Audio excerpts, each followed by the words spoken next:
नमस्कार. राज्यातील सर्व शेतकऱ्यांबांधवांसाठी एक अतिशय आनंदाची बातमी या ठिकाणी आलेली आहे.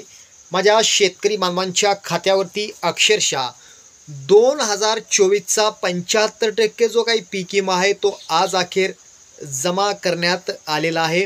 त्याचा पुरावा देखील या ठिकाणी मी तुम्हाला देणार आहे.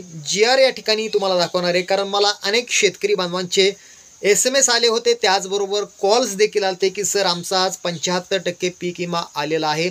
आता कोणत्या शेतकऱ्यांना हा पीक विमा जमा होत आहे आणि कोणत्या जिल्ह्यातील शेतकऱ्यांना हा पीक विमा जमा होत आहे ती गोष्ट लक्षात ठेवा.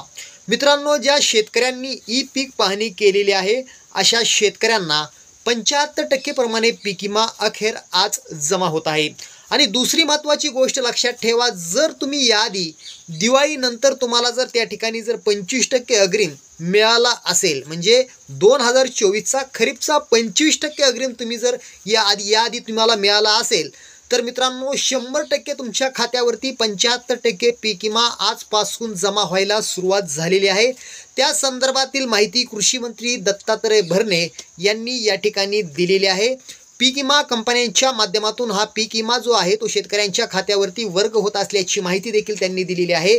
आणि राज्य सरकारचा जो काही हिस्सा होता तो देखील पीक विमा कंपन्यांना सुपूर्द केल्याची माहिती त्यांनी दिलेली आहे. आणि त्याच अनुषंगानं आज अखेर शेतकऱ्यांच्या खात्यावरती 75% पीक विमा जमा व्हायला सुरुवात झाली आहे.